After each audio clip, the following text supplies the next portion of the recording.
Bonjour à tous, mon nom est Philippe Charon, bienvenue à cette nouvelle web émission de la filière nationale de santé cardiogène. Donc l'émission d'aujourd'hui est consacrée à la prise en charge de l'amylose cardiaque, ou plutôt des amyloses cardiaques, en focalisant sur celle qui mobilise le plus les énergies et les connaissances récentes, l'amylose à la transthyrétine, ou les amyloses à la transthyrétine. Donc beaucoup de choses ces dernières années, ces derniers mois, sur la réévaluation de la prévalence, jusqu'à 5% des amyloses transthyrétine dans les cardiomyopathies hypertrophiques, jusqu'à 13% dans l'insuffisance cardiaque à fraction d'éjection préservée par exemple. Beaucoup de choses sur les innovations thérapeutiques qui commencent à arriver. Et donc nous avons le plaisir de discuter de ce thème avec trois experts prestigieux. J'ai à ma gauche le professeur Éric Achula du service de médecine interne au CHU de Lille. Bonsoir Éric. Le docteur Olivier Lérez, cardiologue à Toulouse. Bonsoir Olivier. Bonsoir Philippe. Et le professeur Thibaut Damy du CHU Henri Mondor à Créteil. Bonsoir Thibaut. Bonsoir Philippe, bonsoir. Et donc, comme d'habitude, les internautes, vous avez la possibilité de poser vos questions en direct. Donc, profitez-en. Sur la partie droite de votre écran, vous devez avoir une icône que vous pouvez mobiliser pour poser vos questions et nous allons essayer d'y répondre au fil de la discussion. Et puis, les experts eux-mêmes vont pouvoir vous poser quelques quiz également.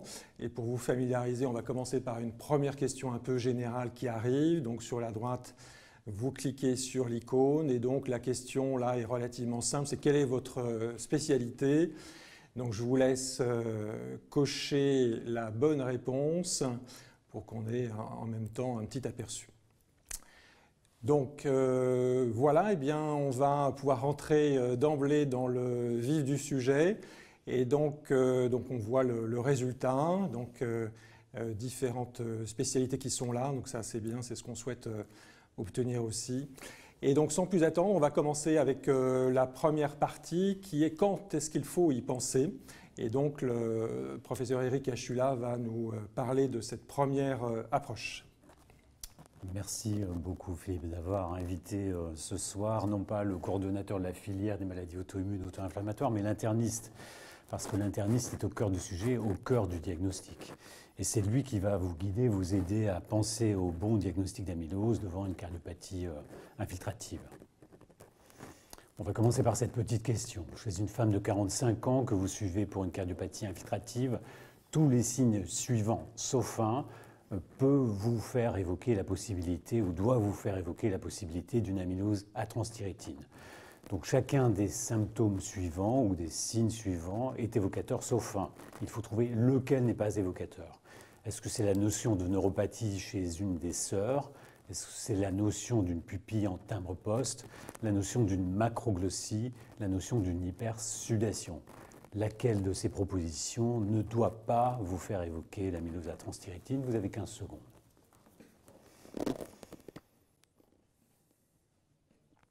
Alors réfléchissez bien, peut-être il y a un piège, peut-être pas, mais on y va. La question vous sera reposée à la fin, on verra la bonne réponse.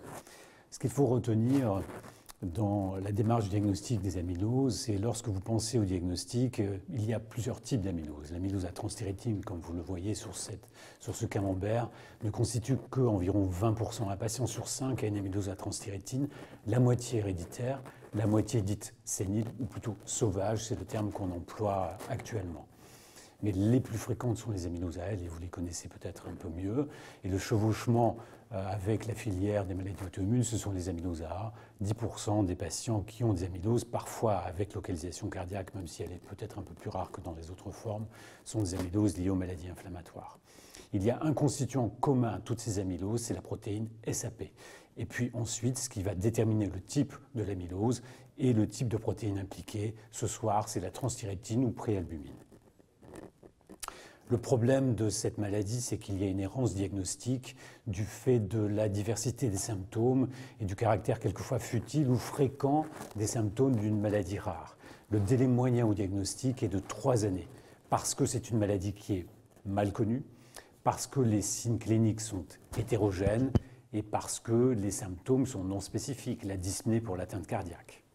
Alors comment on peut penser à ce diagnostic? Il faudra tout d'abord garder à l'esprit que pour les formes génétiques, d'abord décrites au Portugal, la mutation la plus fréquente, vous voyez, M30, la médiane de révélation de la maladie est autour de 30 ans. Mais si vous prenez la France, en haut, avec des mutations plus diversifiées, la M30 ne constituant qu'un patient sur deux, vous voyez que l'âge de révélation de la maladie est plus tardif, il est de 50 ans de médiane. Mais parfois, ce sont des patients qui ont 60 ans, 70 ans, 80 ans. Il nous est arrivé de faire un diagnostic d'amylose à transthyrétine à 80 ans qui n'était pas sauvage parce que la génétique était positive. Alors, quels sont les symptômes qui vont vous faire évoquer ce diagnostic? En fait, c'est la diversité des symptômes. Le patient est malade du cœur, mais a aussi d'autres symptômes. C'est ça qui doit vous évoquer le diagnostic. D'ailleurs, au départ, la maladie est une neuropathie amyloïde familiale. Donc, devant un cœur infiltré, vous pensez à l'amylose, peut-être à d'autres diagnostics aussi, mais vous pensez à l'amylose, interrogez votre patient, est-ce qu'il a des difficultés à la marche? Est-ce qu'il a des douleurs neuropathiques, des dysesthésies, des paresthésies des pieds? C'est toujours une polyneuropathie qui va débuter sur les orteils et qui va progressivement remonter sur les membres inférieurs et parfois toucher l'abdomen. Première question. Ensuite, regardez-le bien dans les yeux, parce que si vous regardez très bien là, cet œil, vous voyez que c'est un de mes patients, un des premiers patients pour lequel j'ai pu faire le diagnostic d'amylose à transthyrétine, l'aspect en timbre-poste de cette pupille lié au syndrome dysautonomique. Ce sont des patients qui peuvent avoir des hypotensions orthostatiques très sévères, des troubles de la sudation et des hypersudations, et au niveau de l'œil, ça se caractérisera par cet aspect en timbre-poste. Il peut aussi y avoir des atteintes digestives et notamment des occlusions intestinales sans sténose par dysautonomie aussi du tube digestif, tout ça dans un contexte familial. Il peut y avoir d'autres symptômes, c'est le canal carpien. Il peut y avoir d'autres symptômes, c'est l'atteinte rénale. Et vous prendrez l'habitude de doser la créatinine et de faire la bandelette urinaire. Et parfois, c'est à l'occasion d'une scintigraphie qu'on trouvera, une scintigraphie osseuse, qu'on trouvera une fixation cardiaque, on en redira un petit mot.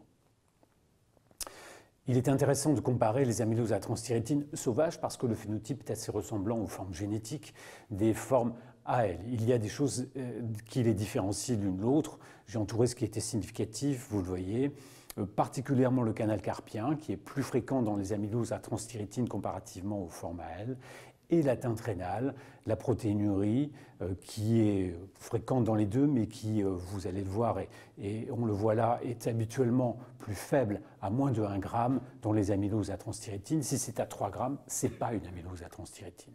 Ce qui est intéressant aussi à noter, c'est la macroglossie.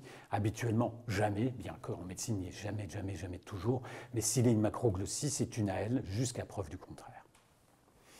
Alors, quels sont les drapeaux rouges qui doivent vous faire évoquer l'amylose à transthyrétine? On a déjà vu le canal carpien, la perte de poids liée à l'atteinte digestive, l'atteinte rénale, mais vous voyez que l'atteinte rénale, dans les formes early onset, va le mettre 30, c'est 5% des cas. Dans les formes plutôt de révélation tardive, c'est 10% des cas. La neuropathie, elle est beaucoup plus fréquente. L'atteinte oculaire est rare, mais vous, en tant que cardiologue, ayez le réflexe de la bandelette urinaire. C'est comme dans la maladie de Fabry, vous avez un cœur infiltré, faites la bandelette urinaire. S'il y a une protéinurie, c'est une maladie systémique, recherchez l'amylose à transthyrétine.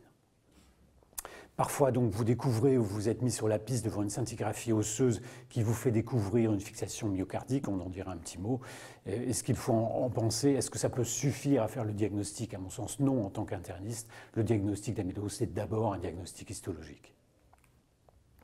Et puis, si vous voulez en savoir plus, eh bien, allez voir le PNDS qui a été coordonné par le professeur Adam sur les polyneuropathies amyloïdes familiales. Vous avez tout ce qui concerne la prise en charge, le diagnostic de ces formes particulières amyloïdes.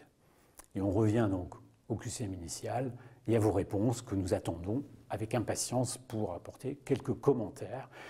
Alors c'est intéressant parce que d'abord la macroglossie, donc 0%. Alors c'est très surprenant quand même. Là, je vous demandais lequel n'est pas en faveur d'une amylose à transthyrétine et aucun a trouvé le résultat. Alors c'est très intéressant. La macroglossie, effectivement, on l'assimile à l'amylose, mais il faut l'assimiler à l'amylose AL. Et ça, c'était la bonne réponse. En fait, je vous demandais la question fausse. En fait, ce qui ne fait pas évoquer l'amylose à transthyrétine, c'est peut-être pour ça que vous êtes un petit peu trompé, mais sinon les autres étaient bien sûr évocatrices. Voilà, on poursuit. Donc, merci beaucoup pour cette première intervention. Quand est-ce qu'il faut y penser? Donc, je rappelle, vous pouvez poser vos questions. Quelques questions, mais pas énormément jusqu'à présent, donc n'hésitez pas. Je vais peut-être prolonger par quelques détails un petit peu de certaines de ces manifestations que tu as évoquées, notamment la dysfonction autonome, les troubles digestifs. Est-ce que tu peux détailler un petit peu à quoi il faut être attentif? Qu'est-ce qu'il faut rechercher comme type de manifestation à ce niveau-là? Alors au niveau digestif, une tendance à la constipation, une tendance à la dilatation abdominale, c'est l'hypopéristatisme digestif qui peut aller jusqu'à ce qu'on appelle le POIC, la pseudo-obstruction intestinale. Et la patiente pour laquelle je vous faisais voir le transit du gras, elle est une patiente pour laquelle j'avais été appelé au lit de cette patiente parce qu'elle avait fait un tableau occlusif que le chirurgien avait opéré. Il n'a pas trouvé de sténose. Ils avaient fait des biopsies, ils ne comprenaient pas pourquoi, ils n'avaient pas d'explication à cette syndrome occlusif. Et en fait, au lit de la patiente, j'ai fait le diagnostic parce que je connaissais son frère qui avait la pupille avec l'aspect en timbre-poste. L'autre dysautonomie, à côté de l'œil, c'est l'hypotension orthostatique. Et donc ça fait partie du bilan de démarche diagnostique d'une cardiopathie infiltrative de rechercher une hypotension orthostatique. Si elle est présente, si elle est sévère, ça met sur la piste d'une amylose, particulièrement à transthyrétine, mais c'est aussi possible dans l'amylose à elle. Peut-être une question sur la chronologie entre l'atteinte rénale et l'atteinte cardiaque. Est-ce qu'on peut dire quelque chose sur ça un petit peu ou... D'habitude, le premier symptôme de la neuropathie amyloïde, ça reste la neuropathie, mais j'ai pu voir des cas où l'atteinte cardiaque était isolée. Les cas où l'atteinte rénale est isolée sont plus rares. Je pense que dans la chronologie, l'atteinte rénale est un peu plus tardive. Elle est rarement exclusive et isolée. D'expérience, je n'en ai pas vu. Alors pourquoi? Alors ça, on ne sait pas. Pourquoi, en fonction des types de protéines amyloïdes, le cœur est prédisposé, le rein est prédisposé dans d'autres, par exemple de l'amylose A. Le rein est vraiment l'organe cible, le cœur est beaucoup plus rarement atteint. Dans la transthyrétine, dans la L, c'est un peu... Dans la transthyrétine, c'est différent, et dans la L, c'est peut-être les deux cibles, le rein et le cœur. Et aujourd'hui, on ne sait pas pourquoi une protéine a un tropisme particulier d'organes. Très bien. Eh bien, merci beaucoup. On va y revenir par la suite, mais on va pouvoir enchaîner. Juste, il y a une question, mais je pense qu'on va y répondre avec le deuxième topo, donc c'est pour ça que je ne la pose pas. C'est le diagnostic d'amylose cardiaque versus amylose cardiaque plus transthyrétine, mais je pense qu'on va l'aborder justement. Donc, je laisse la main à Olivier Lérez qui va nous parler. Maintenant qu'on l'a suspecté, comment est-ce qu'on va la confirmer, cette amylose cardiaque? Merci et bonsoir à tous. Effectivement, je vais aborder maintenant la partie confirmation du diagnostic et qui va donner une place importante à l'imagerie. Et j'aimerais du coup commencer par une question autour de cette imagerie et notamment de la scintigraphie osseuse qui, à votre avis, permet de faire le diagnostic d'amylose cardiaque, permet de faire le diagnostic d'amylose cardiaque à transthyrétine uniquement, permet de faire le diagnostic d'amylose cardiaque AL uniquement ou permet de faire le diagnostic d'amylose cardiaque sénile uniquement. Je vous laisse quelques secondes pour répondre et nous reverrons tout ça à la fin de la présentation.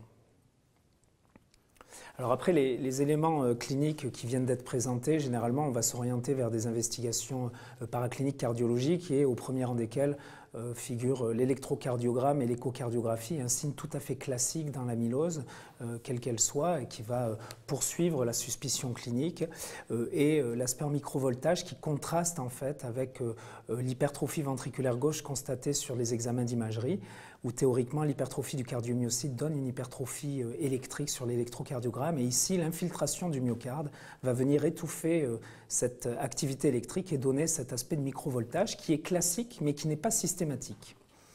Et puis l'échographie est un élément essentiel dans notre phase de suspicion, on est toujours dans la suspicion, avec des signes relativement classiques que sont l'hypertrophie du ventricule gauche, mais également du ventricule droit, l'hypertrophie, l'épaississement des valves, pardon.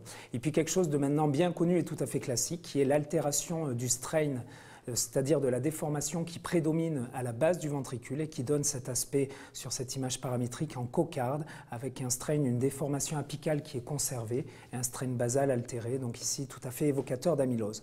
Donc ici on est toujours dans une phase de suspicion et ce qu'il va falloir comprendre c'est qu'aucun de ces éléments n'est exclusif et n'est systématique et en fait c'est la combinaison de ces différents éléments qui va nous permettre, associés à la clinique, de suspecter fortement ce diagnostic.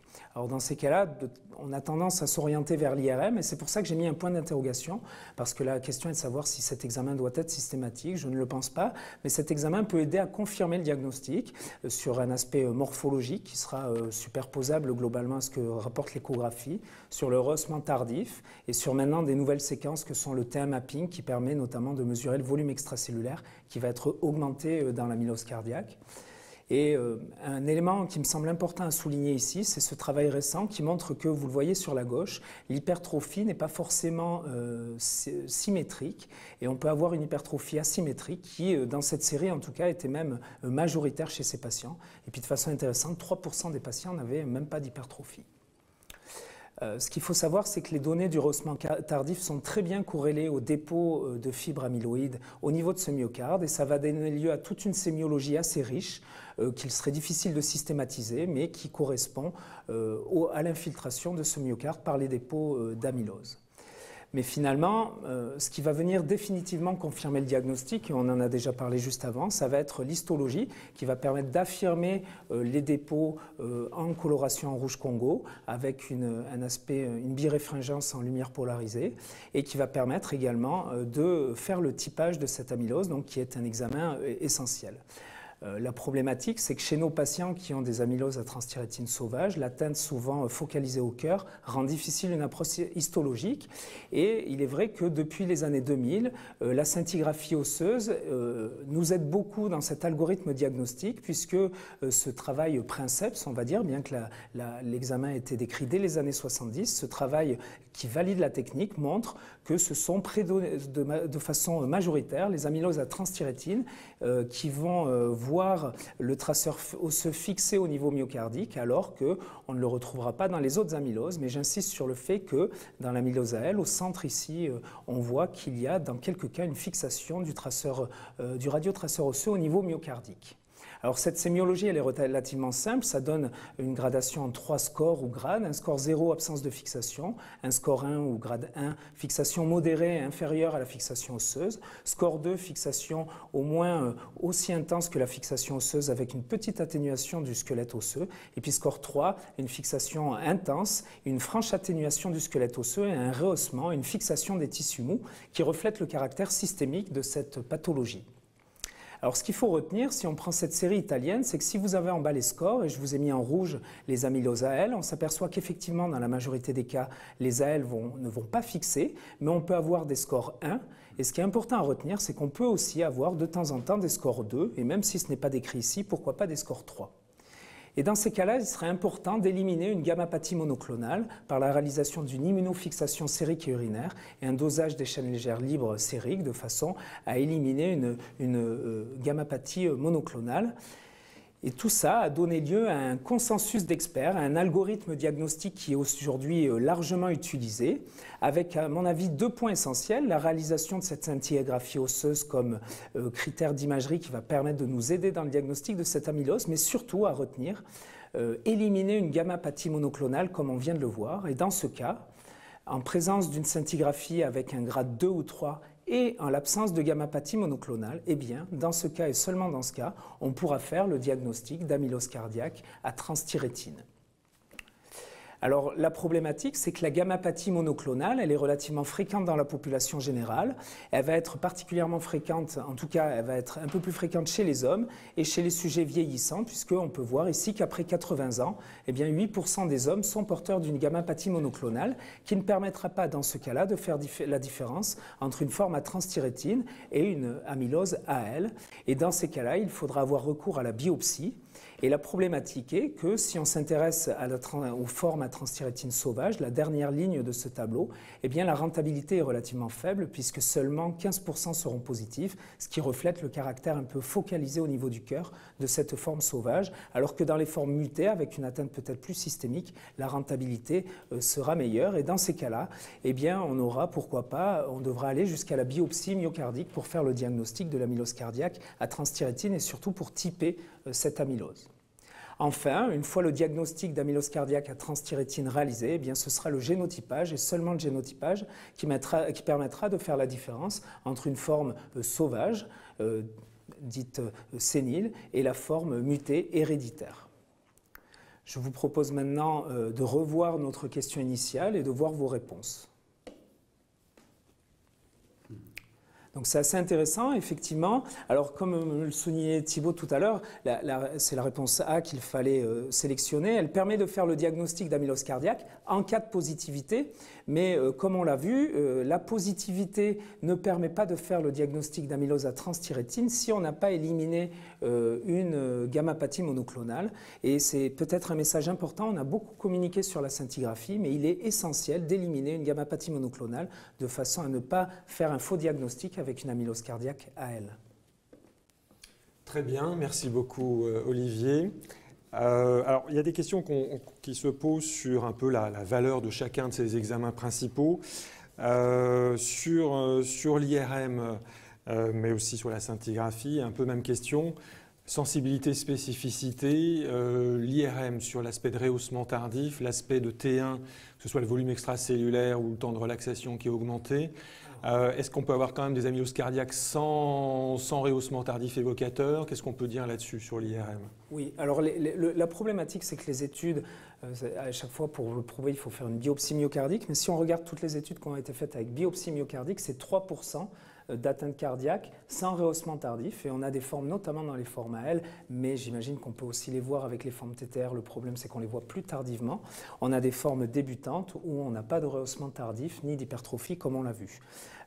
Selon moi, la clinique, l'échographie et l'électrocardiogramme devraient suffire à faire le diagnostic. Et c'est vrai que l'IRM vient appuyer quelque chose que l'on sait généralement déjà. Ensuite, pour la scintigraphie, la conférence de consensus montrait qu'on avait une spécificité de 100%. Et effectivement, on parlait des potentiellement des faux positifs de cet examen. Le pyrophosphate, qui est un traceur osseux, était initialement dédié à faire de l'imagerie de l'infarctus en phase aiguë, ce qui généralement ne se fait plus aujourd'hui. On ne presserait plus ce type d'examen en phase aiguë. Donc, à l'exception de la phase aiguë de l'infarctus et des épanchements péricardiques, deuxième exception, théoriquement, on ne doit pas voir de fixation du traceur osseux au niveau myocardique, sauf en cas de dépôt amyloïde. Donc, très bonne spécificité, effectivement. Et à l'inverse, sensibilité, parce que si on n'a pas dans une amylose avérée transthyrétine, si on n'a pas de fixation à la ceinture osseuse, c'est qu'il n'y a pas vraiment d'atteinte cardiaque, ou qu'est-ce qu'on peut dire? Si tu prends l'exemple, par exemple, des amyloses à transthyrétine mutées, on sait qu'on peut avoir une atteinte neurologique débutante avant l'infiltration myocardique. Et dans ces cas-là, on aura une négativité de la scintigraphie au traceur osseux. Et ce qui peut être intéressant, c'est la scintigraphie au MIBG qui permettra de montrer cette atteinte de l'innervation myocardique qui précède, dans certaines mutations, l'atteinte musculaire. Donc on peut avoir une scintigraphie négative sur notamment les formes héréditaires qu'on a la chance de pouvoir suivre très précocement dans le processus pathologique. On peut avoir une scintigraphie négative alors qu'il y a déjà un début d'infiltration du myocarde et particulièrement des nerfs. Autre question sur... oui, ça c'était une question qu'on vient d'évoquer avec plusieurs questions dans le même sens sur les faux positifs de la scintigraphie osseuse, mais tu l'as parfaitement expliqué, donc ça, je pense qu'on a répondu. Question sur l'histologie. Quand on suspecte fortement une amylose, quel est, en dehors du myocarde, quel est le tissu à biopsier de façon privilégiée quand on suspecte une amylose? Alors on va dire transthyrétine. Quel est le tissu qui pourrait être privilégié dans la biopsie? Alors ça dépend, je pense, des équipes. Nous, on fait systématiquement les glandes salivaires, biopsie des glandes salivaires accessoires. Et on a arrêté, enfin on le faisait beaucoup avant, j'avoue qu'on le fait beaucoup moins maintenant, c'est la graisse périombilicale pour un problème de rentabilité. Sur les glandes salivaires accessoires, on a une rentabilité qui est quand même plutôt bonne.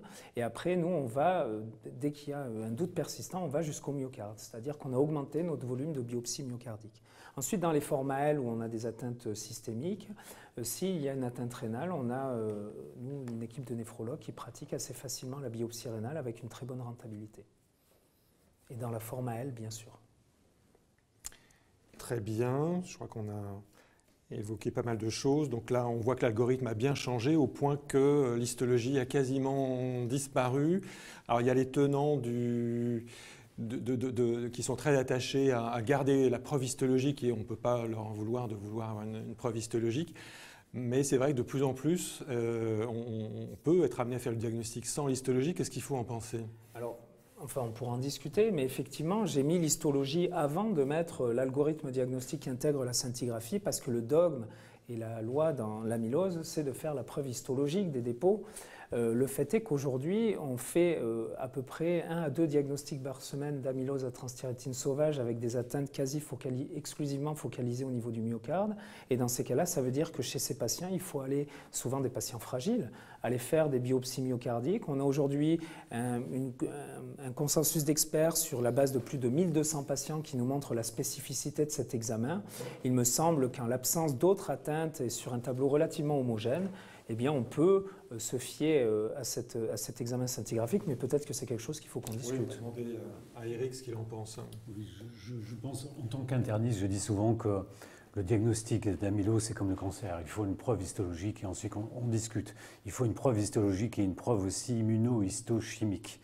Parce que dans l'expérience de la Mayo Clinique, les amyloses à elles, il y a 10% d'erreurs diagnostiques et de façon générale, il y a 10% d'erreurs diagnostiques. Il faut la typer parce qu'il serait fâcheux de traiter par des traitements spécifiques d'une amylose à transthyrétine, une amylose qui serait à elle, et inversement, de mettre une chimiothérapie sur une amylose à transthyrétine. Donc il faut, à mon sens, une preuve histologique formelle et une preuve immunohistochimique. Nous faisons systématiquement, c'est vrai que la biopsie graisse périombilicale est un petit peu moins rentable, mais on est dans une démarche diagnostique d'amylose. Nous faisons systématiquement la graisse périombilicale et la biopsie glande salivaire accessoire. Et après, on discute. Alors on a la même attitude, c'est pour ça que dans cet algorithme, ils sont très clairs, hein, et c'est pour ça que j'ai insisté, un des éléments essentiels, c'est d'éliminer une gammapathie monoclonale et de doser les chaînes légères libres. Et puis une petite précision, retenez, sachez que la bandelette urinaire ne dépiste pas les chaînes légères. Il faut vraiment demander l'immunoélectrophorèse et puis dans le sang, les chaînes légères kappa lambda. Oui, même en l'absence de protéinurie, il faut rechercher les chaînes légères. D'accord. Très bien. Eh bien, nous allons avancer et donc aborder avec professeur Thibaut Damy la prise en charge thérapeutique. Beaucoup de choses nouvelles, des choses de base aussi à bien rappeler. Donc Thibaut, c'est à toi. Merci Philippe. Donc la prise en charge thérapeutique des amyloses, on va commencer par un petit cas clinique qui va vous récapituler un petit peu ce qu'on a vu auparavant. Donc c'est une patiente de 64 ans qui vous est adressée pour une suspicion d'amylose cardiaque. Elle a dans ses antécédents une intervention sur les 2 canaux carpiens en 2005, donc vous voyez bien avant que vous la voyez. En 2014, elle a fait un œdème aigu du poumon qui a révélé une CMH non obstructive. Elle est d'origine caribéenne. Ses facteurs de risque, donc hypertension, dyslipidémie, vous voyez son examen clinique, elle a des signes d'insuffisance cardiaque, elle a également se plaint de douleurs des membres inférieurs. La biologie retrouve un NT-proBNP à 5000, une troponine également élevée. Et l'électrocardiogramme vous montre un BAV1 à 340 millisecondes et un QRS à 140 millisecondes et une fréquence à 65 par minute.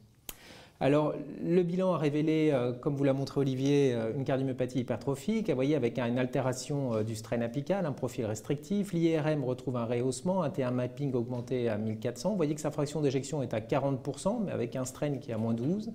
Un septum donc à 18. La scintigraphie a une forte fixation myocardique.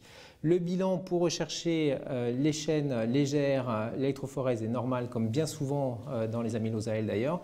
Là, il fallait bien sûr compléter par le dosage des chaînes légères libres et la protéinurie Ben-Jones qui sont négatives. On lui a fait également un électromyogramme qui confirme qu'elle a une neuropathie sensitive à petite fibre et une biopsie des glandes salivaires qu'on fait systématiquement dans notre centre et qui effectivement pourrait se poser la question dans certaines amyloses à transthyrétine et qui était positive et qui retrouvait des dépôts d'amylose à transthyrétine. Alors, on avance sur cette question. Comment traitez-vous médicalement donc cette patiente qui a une insuffisance cardiaque? Je vous rappelle ces quelques paramètres. Elle avait une fréquence cardiaque à 65 par minute, elle était en insuffisance cardiaque droite et son traitement à long trait comportait donc des diurétiques pour diminuer la congestion, du bisoprolol, un bêta-bloquant, le Triatec INIEC, l'aldactone, un anti-aldostérone. Donc qu'est-ce que vous faites? Je vous laisse réfléchir.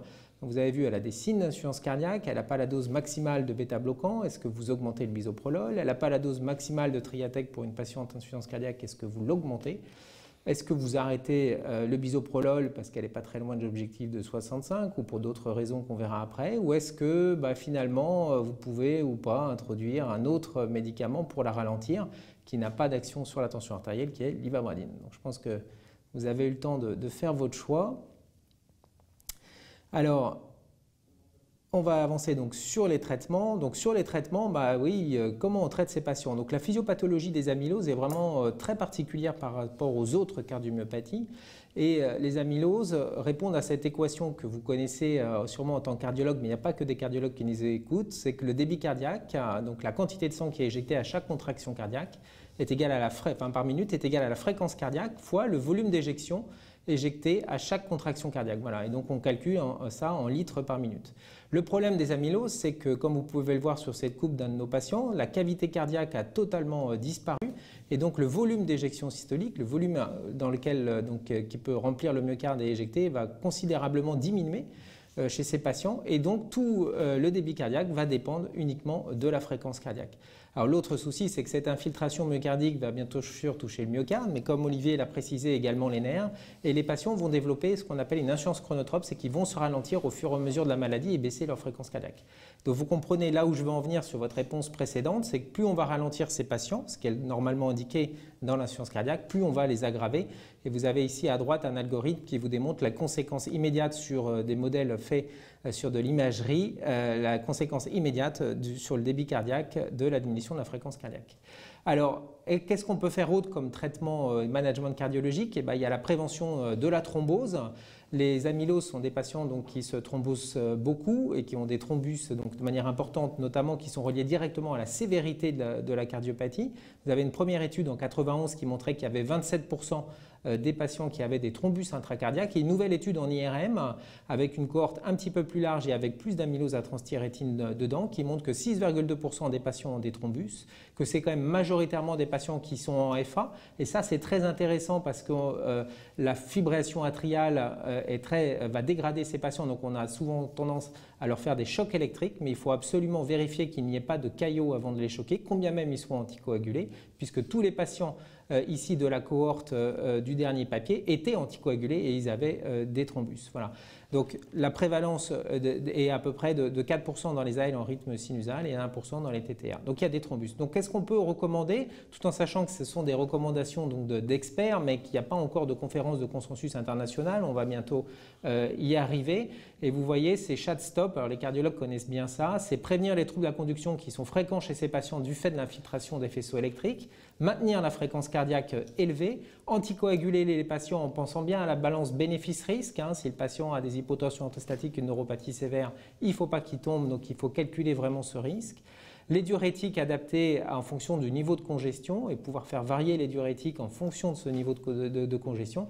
Et puis surtout arrêter tous les médicaments qui peuvent être prescrits à ces patients et qui sont souvent prescrits avant qu'ils arrivent dans nos centres experts parce qu'ils sont en insuffisance cardiaque et que les recommandations internationales de l'insuffisance cardiaque demandent de prescrire ces médicaments qui vont en fait aggraver les patients avec des amyloses cardiaques. Et ça, c'est fondamental, c'est-à-dire que c'est vrai que les cardiologues, on suit nos recommandations et donc on va les traiter, mais avec des médicaments qui sont finalement délétères. Alors la grande nouveauté de ces amyloses, c'est que là, on a vu un peu comment gérer un peu les conséquences de ces patients, le traitement diurétique, arrêter les médicaments nocifs, les anticoagulés, envisager éventuellement la pose de pacemaker. Maintenant, on a des médicaments pour traiter la cause directement et éviter donc que la maladie progresse. Donc je vous rappelle que la transthyrétine et donc la préalbumine, elle est produite par le foie, elle va former un tétramère et quand ce tétramère est déstabilisé, soit à cause de la mutation, soit à cause de l'âge pour des causes encore inconnues, il va former ces fibrilles amyloïdes. Et donc tous les traitements vont viser cette transthyrétine. Alors il y a le premier traitement qu'on a utilisé dans les amyloses à transthyrétine héréditaires neurologiques, c'est la greffe hépatique. Alors évidemment chez les patients cardiaques, ça pose des problèmes. On peut faire des greffes généralement, mais c'est souvent des greffes combinées cœur-foie, donc des cas assez exceptionnels vu l'âge de la population et des amyloses à transthyrétine. Et le traitement qui s'impose maintenant, c'est un traitement qui va stabiliser le tétramère de transthyrétine et l'éviter de faire des fibrilles amyloïdes qui est le tafamidis. Alors ce tafamidis, l'étude a été publiée au mois de septembre dernier. C'était un essai en phase 3, en double aveugle et contrôlé, avec 3 régimes de traitement, placebo, 20 mg et 80 mg de tafamidis. Les patients étaient traités pendant 30 mois. Le critère primaire était un critère vraiment primaire très dur, comme nous les cardiologues, il nous faut vraiment des choses très importantes pour être convaincus. Vous voyez, c'était la mortalité et les réhospitalisations.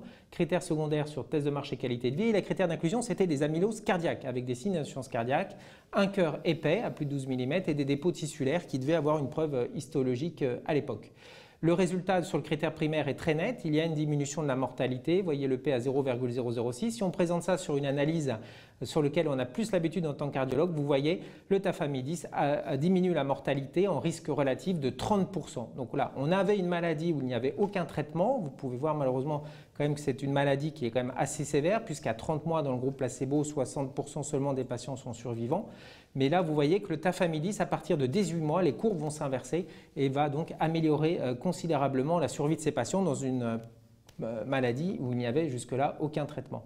Ça va également diminuer les réhospitalisations en risque relatif à 32% et améliorer considérablement la qualité de vie des patients. Vous voyez, ça ralentit vraiment la dégradation et également la qualité donc, et la quantité au test de mètres parcourus, au test de marche de 6 minutes. Et donc, il y a probablement un effet, en fait, comme c'est une maladie systémique, sur l'ensemble du corps pour expliquer de tels effets, en fait, sur la qualité de vie et la constance du test de marche. Alors, il y a d'autres médicaments qui sont développés dans les amyloses à transthyrétine.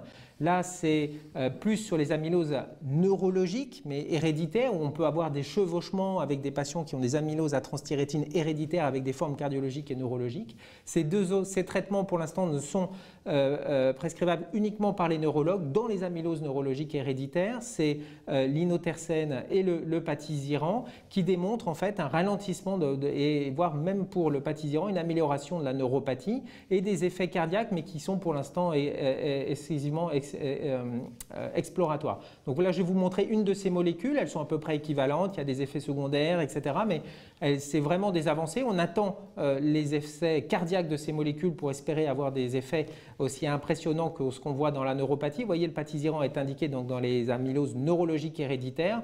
Et dans l'essai, les patients cardiaques pouvaient être inclus s'ils avaient un septum supérieur à 13 mm, mais une YHA de 1 à 2.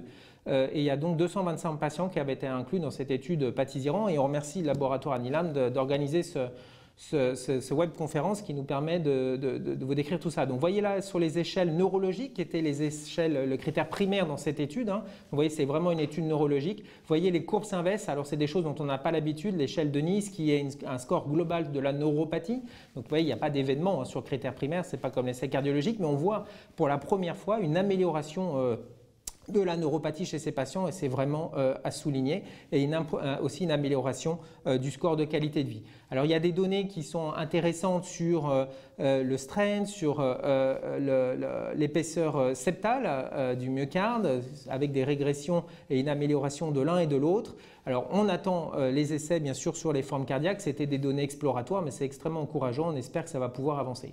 Donc pour conclure, la prise en charge donc, thérapeutique des amyloses est en plein bouleversement, on a vu que c'est une maladie qui est sous-diagnostiquée, c'est une maladie qui est quand même évolutive et rapidement progressive et là pour la prise en charge thérapeutique notamment cardiaque, il va falloir aller prévenir les complications, c'est-à-dire que quand on voit l'électrocardiogramme, on sait que le trouble de la conduction va arriver, il ne faut pas attendre pour mettre le pacemaker parce que si le patient se trouve à 35 par minute en BAV, probablement que vous ne le verrez même pas parce qu'il sera décédé. Donc il y a vraiment il faut anticiper les choses. Voilà.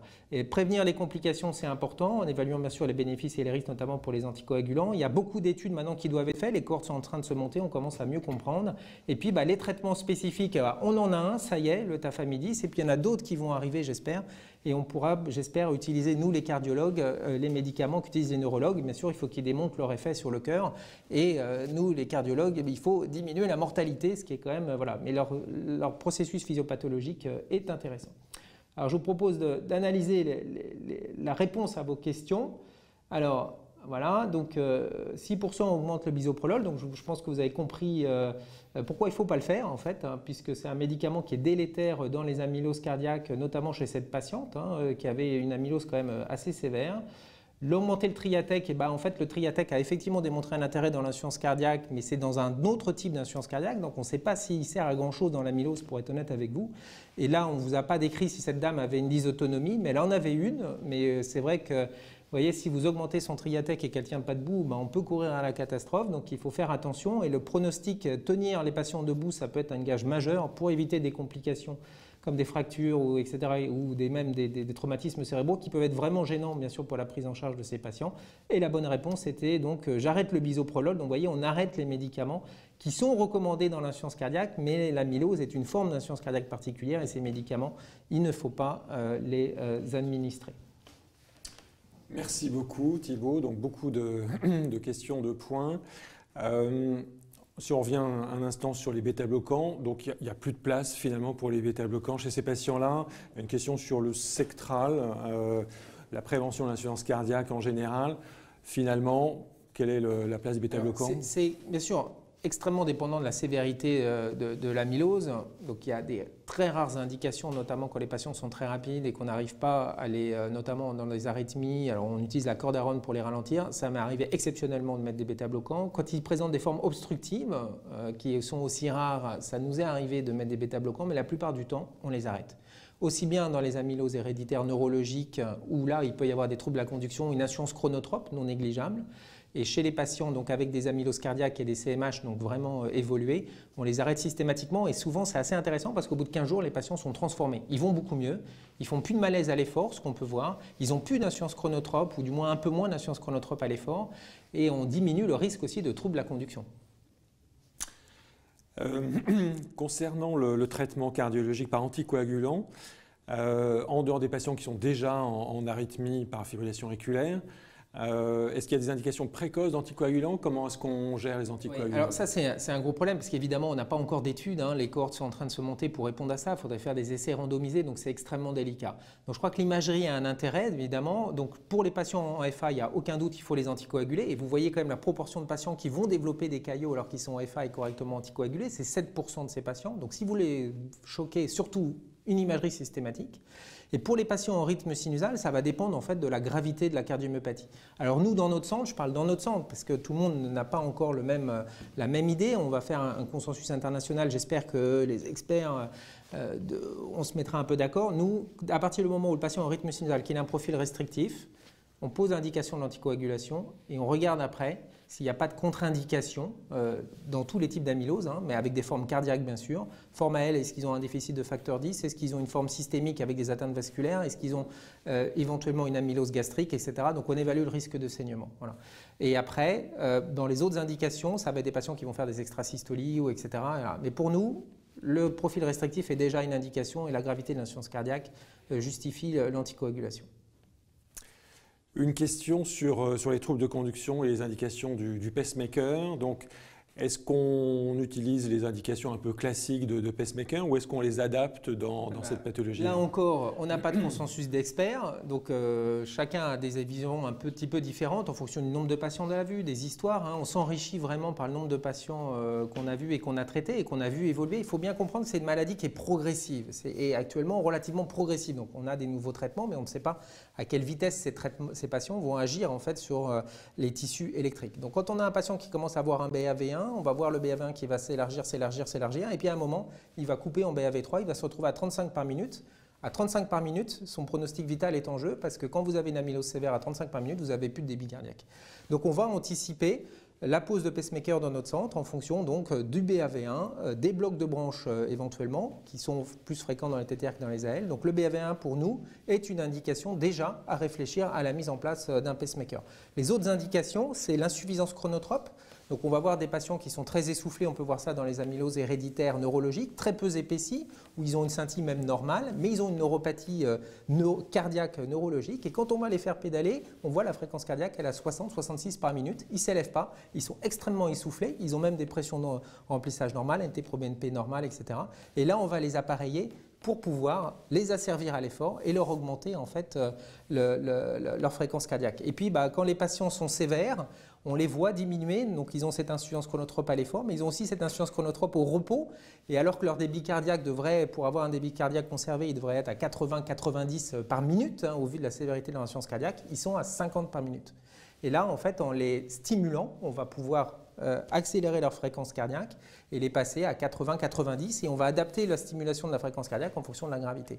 On a eu un patient comme ça mardi, c'était magnifique. Il est arrivé en fait, il avait un pacemaker qui avait été appareillé, il a fait un BAV, donc il s'est retrouvé, heureusement que le pacemaker avait été mis, sauf qu'il avait été réglé en mode de veille à 50 par minute. Il est arrivé en fauteuil roulant dans mon service pour la consultation, 50 par minute. On l'a réglé à 80 par minute, on a fait l'écho avant et après, on lui a doublé son débit cardiaque qui s'est levé pour aller aux toilettes sur ses pieds en fait. Donc il y a vraiment un effet fréquence cardiaque qui est vraiment assez impressionnant. Une question sur le, sur le tafamidis. Est-ce que la réponse et l'efficacité est similaire quel que soit l'âge du patient? Alors, dans l'étude ATTRACT, il y avait 441 patients qui avaient été inclus. C'est comme une population qui avait à peu près 75-76 ans. Donc, c'est très difficile de dire est-ce que ça a plus d'effets et sur quel type d'effet on juge. Est-ce que c'est l'effet cardiaque? Est-ce que c'est l'effet neurologique? Donc, tous les patients bénéficient du tafamidis. C'est-à-dire que là, pour l'instant, si on veut traiter la cause de la maladie, pour nous, les cardiologues, et dans ce qui a été démontré pour améliorer la survie de ce patient, il n'y a que le tafamidis. Le problème, effectivement, on le voit bien à la question, c'est jusqu'à quel âge il faut traiter. Est-ce qu'on doit traiter tout le monde, vu le coût du médicament? Alors, c'est un problème éthique. C'est un problème aussi en fonction de la sévérité de la maladie. Est-ce que si les patients les plus sévères, le tafamidis peut être mis, mais à mon avis, il faut chacun raisonner en fonction de l'éthique et en fonction de l'état physiologique du patient. Mais je ne vois pas pourquoi faire une limite par rapport à l'âge. Mais en tout cas, il n'y a pas de démonstration qui serait moins efficace en fonction de l'âge. Une question qui peut s'adresser un peu à tout le monde. Quelle est la place des biomarqueurs de type BNP, troponine dans la prise en charge des patients? On s'en sert, dans quelle mesure on s'en sert pour ajuster quoi? En fait, le BNP, c'est un excellent marqueur pronostic, que ce soit dans la L, c'est très bien décrit, mais également dans la transthyrétine. Après, ça n'a qu'une valeur pronostique. On a un travail là qui est en train d'être publié qui montre qu'il n'y a aucune corrélation avec les pressions de remplissage sur des pressions qui ont été mesurées en invasif. Donc il n'y a strictement aucune corrélation, que ce soit le NT-proBNP ou le BNP, entre les niveaux et les pressions de remplissage ventriculaire gauche. Donc c'est un outil qui peut servir au diagnostic, notamment dans la forme L. On connaît les critères de la Mayo qui permettent de classer et même d'orienter la thérapeutique. C'est un excellent outil pronostic, mais ça ne doit pas être un outil de modification thérapeutique, j'entends, sur le plan des pressions de remplissage. C'est-à-dire qu'en fait, comme les dépôts entourent les cardiomyocytes, en fait, ils les encerclent et ils leur font sécréter du NT-proBNP. Donc c'est quand même un indicateur effectivement très fort de pronostic, mais ce n'est pas un indicateur de pression. Donc ce n'est pas là-dessus qu'on doit adapter un traitement diurétique ou autre. C'est vraiment sur la volémie de toute façon, sur la veine cave, sur les œdèmes, etc. Et le NT-proBNP effectivement est un facteur quand même de gravité. Et la troponine effectivement est souvent très élevée chez ces patients. Donc là on est quand même dans une phase encore où on apprend beaucoup des patients, de montage des cohortes, de ces marqueurs. Et on voit souvent les patients ont des troponines très élevées. J'ai vu des patients que je suis avec 300 de troponine en permanence, ultra sensibles. Donc il y a vraiment une lisse cellulaire avec un relargage de la troponine. Mais on reste dans le domaine, pour l'instant, on manque d'études et d'analyses. Voilà.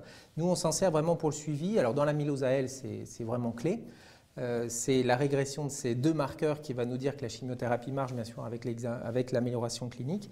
Et dans les amyloses à transthyrétine, avec tous les médicaments qui arrivent, peut-être qu'on va avoir des régressions maintenant de ces biomarqueurs ou des stabilités. Ça va peut-être être des critères de réponse au traitement, des critères objectifs de la réponse au traitement, donc d'où l'intérêt de faire toutes ces études.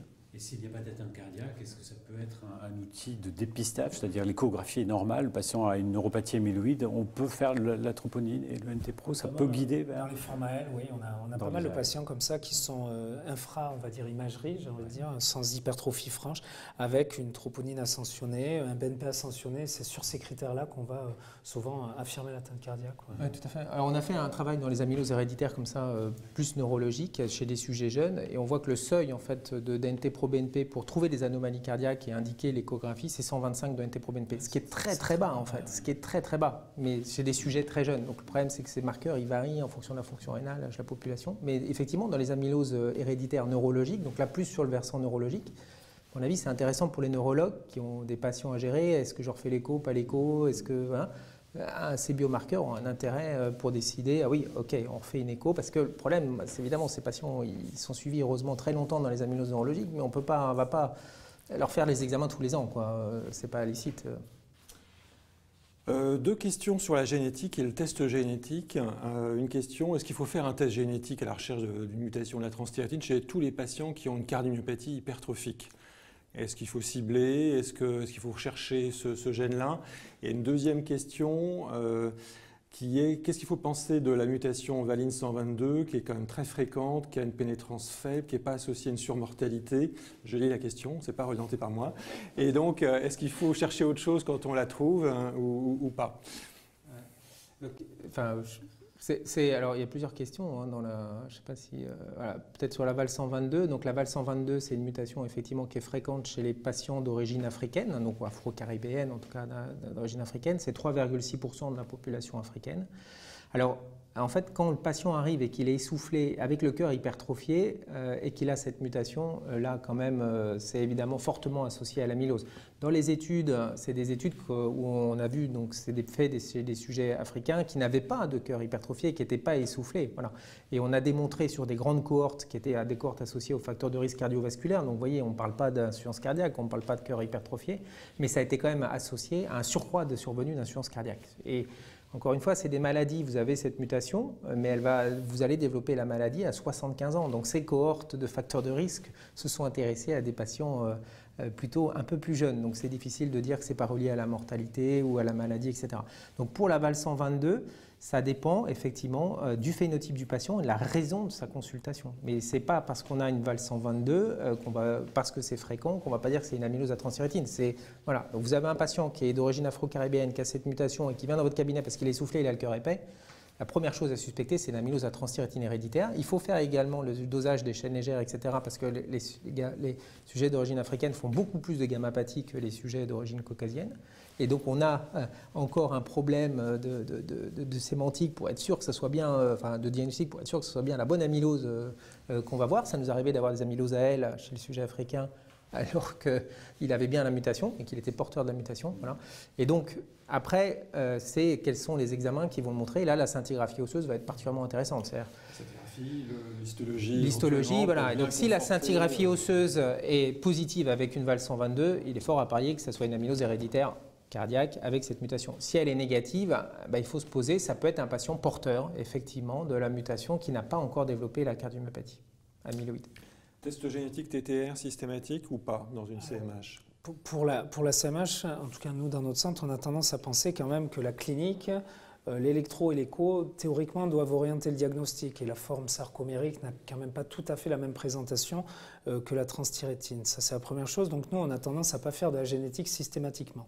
La problématique ensuite de la génétique est que génétique négative n'exclut pas une transthyrétine sauvage. Donc quitte à faire quelque chose, entre guillemets, en systématique, j'aurais plutôt tendance à m'orienter vers la scintigraphie plutôt que vers la génétique. Ensuite, nous, par contre... On réserve la scinti aussi à des patients qui ont un niveau de suspicion. Exactement, déjà. C'est ça. Ce que je veux dire par là, c'est que le côté systématique, je pense, n'est pas applicable et il n'est pas souhaitable qu'il soit appliqué parce que la rentabilité ne va pas être très bonne et ça va coûter cher. Puis après, il y a aussi l'âge en fait, des patients, en fait, parce qu'on voit que ces amyloses héréditaires à forme cardiaque, moi je parle bien encore une fois des formes cardiaques et des gens qui arrivent avec généralement l'essoufflement et le cœur épais.